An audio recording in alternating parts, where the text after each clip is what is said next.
से आपको बता रही हूँ। इसे राउंड वन ने लिखा है। और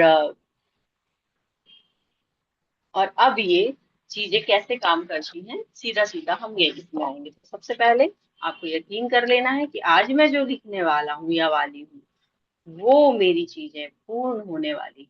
उसमें जरा भी संशय नहीं लेके आना है, जरा भी डेस्परेशन नहीं दिखाना है हमें कि अरे कैसे होगा, ये नहीं चाहिए। कैसे और कब और कौन करेगा, ये सब थोड़ा सा साइड कर देना, ठीक है। सिर्फ जादू पे यकीन रखना। इसीलिए इस बुक का नाम है मैजिक और इस प्रैक्टिस का नाम है मैजिक प्रैक्टिस। तो हमें सबसे पहले अपने सपने लिखने हैं। और ये सृष्टि का नियम है कि समान ही समान को आकर्षित करता है। ये सृष्टि का नियम है, ये कोई मैं नहीं बोल रही हूँ, है ना। तो जब हम खुश होंगे, जब हम कृतज्ञता की हाई फ्रिक्वेंसी में होंगे, तो हम क्या अट्रैक्ट करेंगे? सेम चीजें। और खुशी, और ज्यादा प्यार, और ज्यादा पैसा, और ज्यादा अपनापन, है ना। तो ये वही है, जब हम वो हो जाएंगे तो हम वो प्राप्त कर लेंगे। ये पहली चीज है। सबसे पहले, हर चीज में ये पर्याप्त नहीं है, मुझे मेरी नौकरी पसंद नहीं है, कितना एग्जॉर्शन है यहाँ, कितनी परेशानी है यहाँ, चीजें मेरे हिसाब से काम नहीं कर रही हैं, लोग मेरे हिसाब से काम नहीं कर रहे हैं। ये सारी चीजों को हमें ड्रॉप आउट करना है। सबसे पहले इसको छोड़ देना है। कोई मेरा कदर नहीं करता, मेरे माता पिता से मेरी पटती नहीं है, मेरा बच्चा बहुत बड़ी समस्या है मेरे जीवन का, मेरा जीवन अस्त व्यस्त हो गया है, ये सारी चीजें हमें अगर हम इनमें ही अटके रहे, इस ये रिलेशन मेरा अच्छा नहीं है, अब आप बाकी के रिलेशन भी खराब कर लोगे इसके चक्कर पे। तो थोड़ा सा उसको साइड लाइन कर देना है। क्या चाहिए उस पे फोकस करना है। अच्छे रिश्ते, प्यार भरे रिश्ते, अच्छा वेकेशन, उसके बारे में लिखिए। कहीं छुट्टी मनाना चाहते हैं, कहीं भारत का कोई हिस्सा देखना चाहते हैं, कोई जंगल पसंद है, कोई नदी पसंद है, कोई समुद्र पसंद है, वहां जाना चाहते हैं, लिख डालिए कि मुझे वेकेशन पे यहाँ जाना है। किसके साथ जाना है वो भी लिख डालिए। कैसा होने वाला है, यात्रा कैसी होने वाली है, किस से होने वाली है, हवाई यात्रा करना चाहते हैं, रेल यात्रा करना चाहते हैं, पर्सनल गाड़ी से जाना चाहते हैं, जैसे भी आप उसको विस्तार से लिखिए। कितने पैसे खर्च होंगे उस पे, कितना किराया होगा, फिर कहाँ रुकूंगा, रिजॉर्ट में रुकूंगा या मुझे छोटा होटल चलेगा या एक बड़ा होटल आलीशान, कैसा क्या, पूरा विस्तार से लिख डालिए इसको। फिर घर, मेरे को कैसा घर चाहिए, उस घर में कितने कमरे होने चाहिए, कैसा बेडरूम होगा मेरा, मेरा पूजा घर कैसा होना चाहिए, मेरा गार्डन कैसा होना चाहिए, मुझे कौन से पालतू पशु पसंद है, गाय पसंद है कि कुत्ते पसंद है कि बिल्लियां पसंद है कि और कोई और पसंद है, तो सब लिख डालिए। कोई भौतिक चीज है हमें चाहिए, कोई किसी को टीवी खरीदना है बड़ा, किसी को लैपटॉप खरीदना है, किसी को फोन खरीदना है, किसी को फर्नीचर खरीदना है, किसी को अपना क्लोजेट बदलना है कि हमें नए नए कपड़े चाहिए दूसरे पैटर्न के, सब लिख डालिए। किसी को चाहिए कि मेरा किचन ऐसा डिजाइन हो जाए, इसमें कुछ और इम्प्रूवमेंट हो जाए, वो सब लिख डालिए। आपको लिखना है ना चीजें, क्योंकि मैं बता रही हूँ कि जो हम प्रैक्टिस करने वाले हैं 1 महीने तक, इस प्रैक्टिस में मैं ये नहीं कह रही हूँ कि कोई चीजें तो चमत्कारिक रूप से आएंगी, है चमत्कार तो है ही, मैजिक तो है ही, लेकिन इस प्रैक्टिस से हमारी फ्रीक्वेंसी बड़ी हाई होने वाली है। और जैसे ही हम हायर फ्रीक्वेंसी में आएंगे, वैसे ही हम आकर्षण का केंद्र बन जाएंगे। ठीक, ये चीज है। तो कृतज्ञता का अभ्यास जो है, ये हर धर्म में सिखाया गया है, हर धर्म में। आप कोई भी धर्म उठा के देख लो, जहाँ लोग भोजन करने से पहले प्रार्थना करते हैं, जहाँ लोग अच्छी बारिश के लिए प्रार्थना करते हैं, खेत बीज बोने से पहले ही किसान सेलिब्रेशन कर देता है। वो सेलिब्रेशन क्या है? एक तरह से कृतज्ञता व्यक्त करना, एक तरह से विजुअलाइजेशन कर लेना कि अच्छा अभी इतना सब कुछ ठीक ठाक होने वाला है। ठीक है। तो ये हमारे हमारे पुराणों में भी लिखा है, हमारे भागवत पुराण में, कि किस तरह इंद्र की पूजा पहले ही, खेत बोने से पहले ही वो करने लगते थे। तभी ना कृष्ण भगवान ने कहा कि मत कीजिए उनकी पूजा, हम वहां उसकी पूजा क्यों ना करें जो कि हमें शेल्टर देता है, जो कि हमें पालता है सच में, उस जमीन की, उस गौ की, उस पर्वत की, उस पहाड़ की, उन नदियों की, उन पेड़ पौधों की, तो क्या है, ये क्या कर रहे हैं हम पूजा के तौर। अब इसको किसी ने इतना रिचुअल बना दिया ना, कि इतना इसको वो चीजें जो हमारी विशुद्ध कृतज्ञता होनी चाहिए, वो टेक्निक बन गई है। वो सिर्फ एक ऐसा हो गया कि अच्छा, आपको ये पेड़ को नहलाना है, यहाँ दिया जलाना है, और हम जाके उस पेड़ के नीचे कुछ भी डाल रहे हैं, और सिर्फ भावना ये कि इससे मुझे प्राप्त होगा। हम जरा भी हृदय की गहराइयों से जा ही नहीं रहे हैं। जब बहुत दुखी होते हैं, जब बड़ा फ्रस्ट्रेट होते हैं, तब हम कहते हैं, अरे यार भगवान जी ने तो इतनी दिया जलाया, इतना दूध दही बहाया, क्या मिला मुझे। हम ये सोचते हैं। हमें ये लगता है कि उनको कुछ चीज की जरूरत है, तो हम उन्हें दे रहे हैं, ऑफर कर रहे हैं। नहीं, ये कृतज्ञता व्यक्त करने की, सोचो वो हृदय कितना कृतज्ञ होगा कि उसके पास कुछ नहीं था, उसके पास सिर्फ दूध था, और वो जाकर वो दूध को वहां पे देके अपनी ये कृतज्ञता व्यक्त करने का एक तरीका है कि वो दूध वहां पे समर्पित कर रहा है। और फिर हम उसको रिचुअल मान लेंगे। अब भाव नहीं रह गए, अब भावनाएं नहीं रह गई, अब केवल एक क्रिया हो रही है। तो हमें भावनाओं से जुड़ना है, जो करना है भावना से करना है। तो सबसे पहले तो लिख लेना है, उसके बाद जब ये करेंगी कृतज्ञता की प्रैक्टिस। और एक चीज और भी है इसमें, कई लोग कहते हैं, और कहते क्या है, स्थिति ऐसी होती है, इतनी नेगेटिविटी में वो रहते हैं कि उनसे वो भाव प्रकट ही नहीं होता है। उन्हें लगता है किस चीज का कृतज्ञता करूं यार, इतनी तो डांट, इतनी तो चारों तरफ से परेशानियां, हर चीज तो मेरे लिए अगेंस्ट ही काम करती है, तो मैं क्यों थैंक यू बोलूं। ठीक है ना, क्या है इसमें, ऐसा क्या है ईश्वर। जैसे अब बच्चे बच्चे ये सोचते हैं कि माता पिता है, उनका फर्ज है कि वो हमारे लिए करें। बच्चे कृतज्ञहीन हो गए, उन्हें लगता है ये तो जरूरी है, ये तो करना ही चाहिए उनको। एक पति अकृतज्ञ होता है कि उसकी पत्नी को तो ऐसा करना ही चाहिए, क्योंकि मैं परमेश्वर हूँ, मुझे तो ये हक है मेरा लेना। एक पत्नी को लगता है कि नहीं, उसे तो मेरे लिए ये करना ही चाहिए, मैं अपना घर द्वार छोड़ के आई हूँ, तो मेरे लिए तो ये करना है। हर कोई सिर्फ उम्मीद कर रहा है किसी से, और क्या कह रहा है कि तुम्हें तो ये करना ही चाहिए क्योंकि ऐसा है ही, चीजें बना ही दी गई हैं ऐसी। जरा भी हम भाव नहीं लेके आते। कोई बात नहीं है, अगर नहीं भी आ रही है भावना, सिर्फ ऊपरी सतह से भी अगर आपने धन्यवाद कहना स्टार्ट कर दिया, तो वो अपना काम करना स्टार्ट कर देगा। बहुत भावना के साथ करेंगे, बहुत तेजी से होगा। सिर्फ प्रैक्टिस करने के लिए करेंगे कि हाँ ये एक रिचुअल है, चलो इसको भी करते हैं, तो काम करेगा, क्योंकि भाई ऐसा नहीं है कि नहीं करेगा। बट उसकी क्या कहते हैं, उसका क्या तरीका है, कितनी जल्दी आएगा, कैसे आएगा, वो नहीं कह सकते, बट आपको फील तो अच्छा होगा ही होगा। क्योंकि अग्नि को आप जान के छुओ, अनजाने में छुओ, पूरे भावना से छुओ, बिना भाव के छुओ, वो आपके हाथ को जलाएगी जलाएगी। ठीक है। तो यहाँ पर ये भी नहीं सोचना है कि अरे मेरे भाव नहीं आ रहे हैं यार धन्यवाद लिखने के लिए। जैसा भी है जो है बस करना है। तो सबसे पहले तो धन्यवाद हमें करना है, और ये कृतज्ञता व्यक्त करना है। इसी को मैं पूरा विवरण आगे आपको हर दिन देने वाली हूँ। तो जब हम रौंडाबन की कहानी पढ़ते हैं, तो वो वाकई एक चमत्कारिक चीज लगती है कि किस तरह नथिंग से, कुछ ना से उसने अपनी लाइफ में इतना कुछ क्रिएट कर दिया कि आज 80 देशों में उनकी किताबें बेस्ट सेलर रहती हैं। और वेट करते हैं लोग कि कब लिखेंगी वो कुछ और हमें प्राप्त होगा। तो इस तरह की वो जबरदस्त स्थिति पर है, अपने पसंद के घर पे रह रही हैं, अपने पसंद की जगह पे रह रही हैं, अपने परिवार, अपने लोगों के साथ बड़े प्रेम। हमें क्या है ना, वो इंस्पायर करता है, हमें वो आकर्षित भी करता है, और हमें प्रेरणा भी देता है कि इनकी लाइफ बदली है तो मेरी भी बदलेगी। और यहाँ पर मैं भी हूँ, मैं भी कह सकती हूँ कि हाँ, इसकी प्रैक्टिस से मुझे बहुत बहुत बहुत लाइफ में रिलीफ भी मिला है। चीजें भी वैसी हुई हैं, मेरा विजडम बढ़ा है, मेरा कॉन्फिडेंस बढ़ा है, और जितना यकीन होता है उतना मुझे प्राप्त होता है। तो बात यहाँ पर सिर्फ यकीन की है, कितना आपको यकीन है। तो यकीन के साथ अपने जीवन में आप इस जादू को लाइए और लिख डालिए। आपका जीवन वाकई जादुई है, और हो जाएगा। अगर अभी तक नहीं था, तो अब ये फॉर्मूला आने वाला है जादुई, जो आपके लाइफ को यकीनन बदल देगा।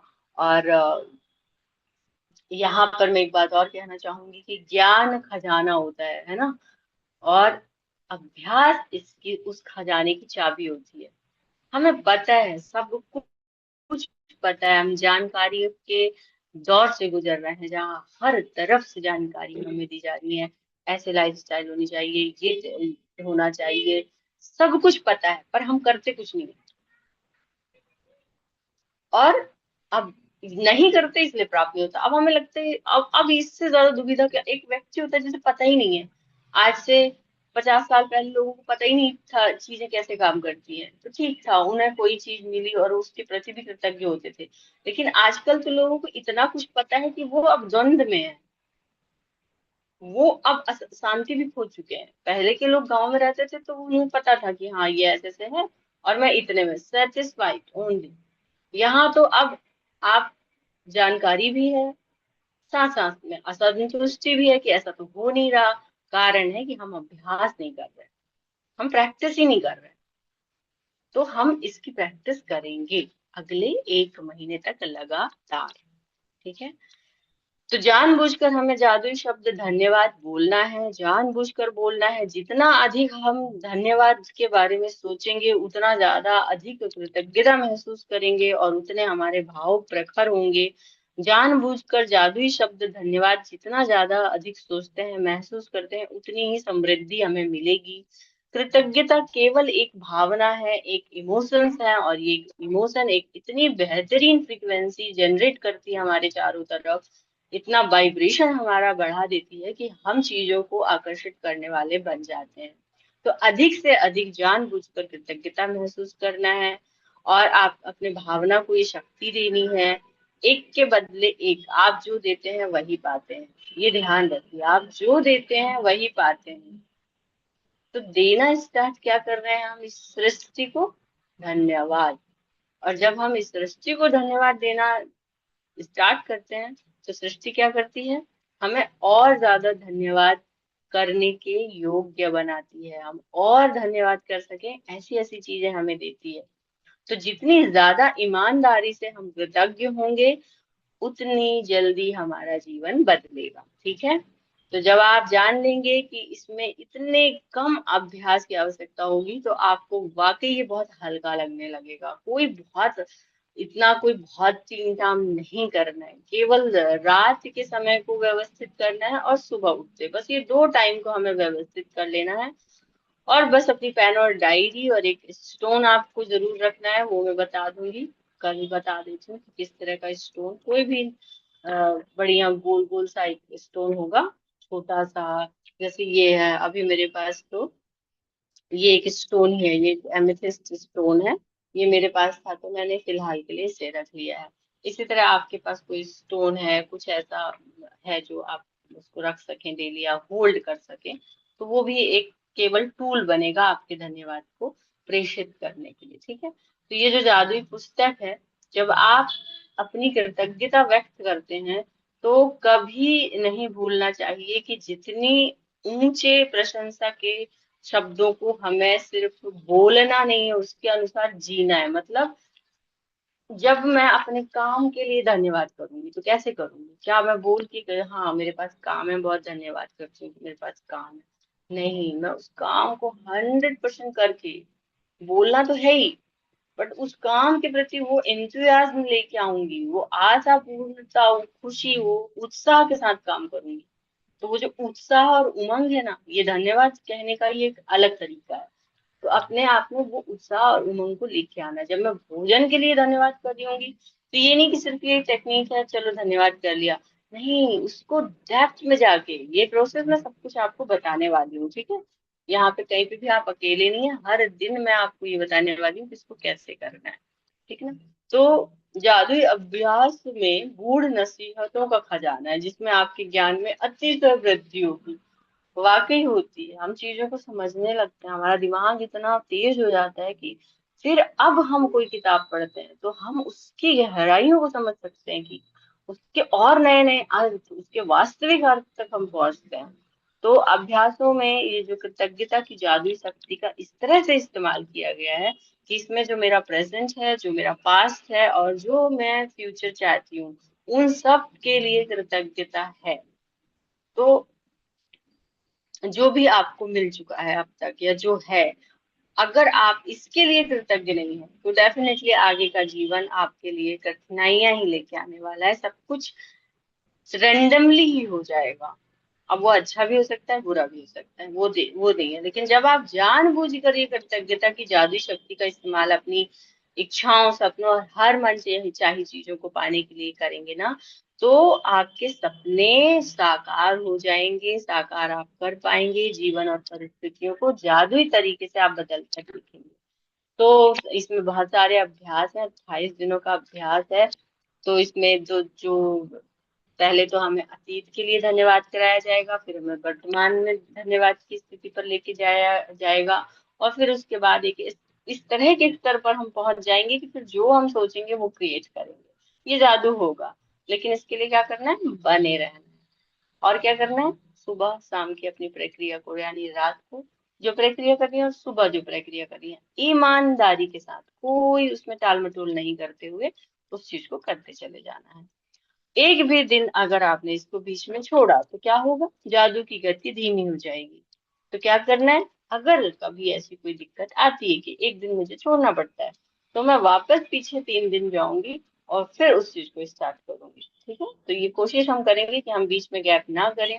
और और ये इतना आसान है कि आप इसे, कोई बहुत ज्यादा बड़ी बात नहीं है। हर दिन आप अभ्यास तो कर ही सकते हैं। तो 28 दिन बाद जब आप अभ्यास पूरे कर ले, तो आप अपनी खास जरूरतों के हिसाब से खास अभ्यास का इस्तेमाल कर सकते हैं। ठीक है? तो यहाँ पर ये है जो कि मैं आगे बताऊंगी। अब यहाँ पर आपको लिखना है आज आपके सपने क्या हैं। इन सपनों को तैयार कीजिए, लिखिए। हाँ, कंप्यूटर या कलम कागज लेकर बैठ जाएं, सूची बनाएं, पूरे विस्तार से सोचिए कि आप अपने संबंधों, करियर, आर्थिक क्षेत्र, स्वास्थ्य, हर उस क्षेत्र में जो आपके लिए महत्वपूर्ण है, उस विशिष्ट और विशिष्ट तरीके से लिखिए। लेकिन ध्यान रहे, आपका काम केवल आपकी मनचाही चीजों को लिखना है। ये नहीं कि कैसे होगा, उसमें मैंने पहले ही लेक्चर दे दिया है कि कैसे की तैयारी नहीं करनी है, सिर्फ लिखना है। ठीक है? तो स्वास्थ्य, शरीर, करियर और कामकाज, धन, संबंध, व्यक्तिगत इच्छाएं, भौतिक वस्तुएं, ये सब चीजें आप लिख लीजिए। कैसा जीवन साथी हो, कैसा आदर्श जीवन साथी हो, कहाँ, सारी चीजें मैंने आपको बता दी है। तो ठीक है, आपको ये सारी चीजें डिटेल से लिखनी है अपने लिए। ठीक? अगर किसी को कोई डाउट होता है तो मुझे ग्रुप में मैसेज करके पूछ सकता है, लिखने में अगर उसे कहीं कोई कठिनाई होती है तो। ठीक है? तो आई होप कि आज आप लोगों को काफी कुछ नॉलेज मिली होगी, कुछ नया सा अनुभव हुआ होगा, और हम सब इस प्यारी सी जर्नी को फिर से स्टार्ट करते हैं। तो बहुत बहुत शुभकामनाएं आप लोगों को, और कल फिर मिलते हैं। ठीक है? तो नमस्कार, आपका दिन शुभ हो। थैंक यू सो मच मेरे साथ कनेक्ट होने के लिए।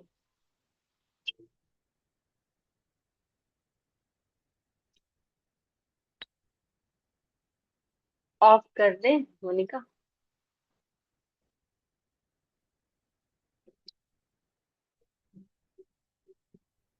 ठीक है, तो आज हो गया। हमको क्या करना है? सारी चीजें लिखनी है ना? सारी चीजें लिखनी है अपने सपनों के बारे में। कोई भी, अगर आप बहुत सारी चीजें नहीं लिखना चाहते और पर्टिकुलर कोई एक चीज को ठीक करना चाहते हो, ठीक, जैसे कि हम्म। मैं चाहती हूँ कि मेरा करियर या काम काज सेटल हो जाए, तो मैं सिर्फ हम्म। उसके बारे में ही डिटेल से लिख दूंगी। लेकिन हम सारे क्षेत्र के बारे में, जैसे धन, करियर, काम काज, संबंध, व्यक्तिगत कोई इच्छाएं हैं जो हमारी बहुत दिनों से सपना है हमारा, उसको भी पूरा कर सकते हैं, लिख सकते हैं मतलब। और फिर भौतिक वस्तुएं तो पता है ना, कितनी सारी ऐसी चीजें होती है जो हमें चाहिए होती है। तो आप हम्म। देख लो कि आपको क्या, कोई किसी को लैपटॉप चाहिए, किसी को फोन चाहिए, किसी को कुछ और एक्सपेंसिव सा कुछ चाहिए, किसी को डाइनिंग टेबल चाहिए, किसी को अपना पलंग अच्छा रखना है, बेड जैसे अच्छी वाली, कि मतलब मैं ये मतलब सोचती छोटी हूँ कि से अगर छोटी किसी को चीज से फाइव लेके। अगर किसी को 1 करोड़ चाहिए तो तुरंत तो नहीं आने वाला। बस आप सोचते हो, आपको यकीन है, आपने इसमें पहले ही ठप्पा लगा दिया है कि आपने अभी बोल दिया ना, इतनी आसानी से तो, इतनी जल्दी तो नहीं आने वाला। आपके हम्म। यकीन के ऊपर है। अगर आप ये यकीन करते हैं कि यार 100 रुपए तो इजिली मिल जाएगा शाम तक, तो मिल ही जाता है। तो जब 100 रुपए मिल जाने वाला यकीन उस 1 करोड़ के लिए भी होने लगेगा ना, तो यकीन मानिए वो 1 करोड़ भी मिलता है। बात सिर्फ और सिर्फ विश्वास की है। हम हम अपने जो भागवत पुराण कथा ये सब सुनते हैं, इनमें जरा ध्यान लगाए ना। इसकी इसी बात को लोग इतने धीरे से बोलते हैं, जो कि सबसे महत्वपूर्ण है, और बाकी चीजों को बढ़ा चढ़ा के, कि भगवान केवल भाव दिखते हैं। आस्था जितनी होगी उतना प्राप्त होगा, है ना, ये है ना हमारे सारे उसमें, कि आस्था हम्म। है आपको तो भगवान भी दिख जाएंगे। किन्हें कृष्ण दिखते हैं, हम बोलते हैं ना कि कभी मतलब क्या बोलते हैं कि भगवान आते नहीं, कभी आप प्यार से बुला, मतलब कुछ तो ऐसा है कि किनको जिसको यकीन था जिस चीज में, उसने वैसा क्रिएट कर दिया। ये बहुत डरावना भी है, और ये बहुत आशावाद पूर्ण भी है, और ये बहुत डिप्रेशन में भी ले जाने वाला है। क्या सिर्फ मैं ही बना रहा हूँ सब कुछ? तो ये जगत से लेके परमात्म की जगत तक सब मेरा ही क्रिएशन है। और जब तक हम क्रिएट करते रहेंगे हम एक लूप में रहेंगे। तो ये बियॉन्ड की बात है, जो कि थोड़ी मेरे बात समझ में आई है। जब हम कुछ का हमारा जो सनातन इतना ज्यादा क्यों लोगों के लिए महत्वपूर्ण है, क्यों लोग सनातन धर्म को कहते हैं कि सबसे उच्चस्त अगर धर्म है कोई तो सनातन धर्म। कारण कि चाहे वो ईश्वर मतलब इस्लाम हो या ईसाई धर्म हो, या कुछ, वो बेसिक बात करते हैं, जमीन से जुड़ी या स्वर्ग और नर्क की बात करते हैं। लेकिन हमारा सनातन धर्म बात करता है उस शून्यता पे पहुंचने की, जहाँ हम अपने रियल खुद स्वयं से मिलते हैं, और रियल स्वयं सिर्फ एक ज्योति बिंदु है, उसके अलावा कुछ भी नहीं। और वो ज्योतिर्बिंदु में को जिस तरह की फ्रीक्वेंसी, जिस तरह की वाइब्रेशन होगी, उसी तरह का क्रिएशन होने लगेगा। यही है सब कुछ। तो हम हमारा ही वहाँ वैकुंठ धाम है, हमारा ही वहाँ गोकुल धाम है, हमारा ही वहाँ साकेत धाम है। कुछ भी ऐसा है जो इस पूरे यूनिवर्स में अगर कुछ भी एग्जिस्ट करता है, तो वो केवल हमारा चेतना है। हमारी चेतना जिस हिसाब की है वही बनता है। तो अब यकीन कर लो, मैं ये बहुत बड़ी बात बोल रही हूँ इसमें, अभी बहुत से लोग फिर निराश हो जाएंगे इसलिए नहीं, आपको यकीन होना चाहिए। जितने में यकीन है उतना लिख लो, ठीक है, कोई जरूरी नहीं है आप 1 करोड़ लिखो। कितना यकीन है आपको इस महीने के लास्ट लास्ट में, आपको कितना यकीन है, बस उतनी धनराशि आप लिख लो। मैं तो बस ये कि बोलती हूँ मुझे भाई, जितने मेरे पास सोर्सेस है उतनी की एक जमीन बस ले लो। हाँ, तो आप उतनी धनराशि ले लो, लिख लो, और उससे आपको क्या खरीदना है वो भी लिख लेना। आगे आगे चूंकि और बहुत प्रैक्टिस ऐसी हैं जहाँ आप इस चीज को डिटेल से लिखोगे। तो पहले तो आप एक बना लो, खाका बना लो, मोटा मोटा खाका, और उस खाके हम्म, पे आप ठीक है।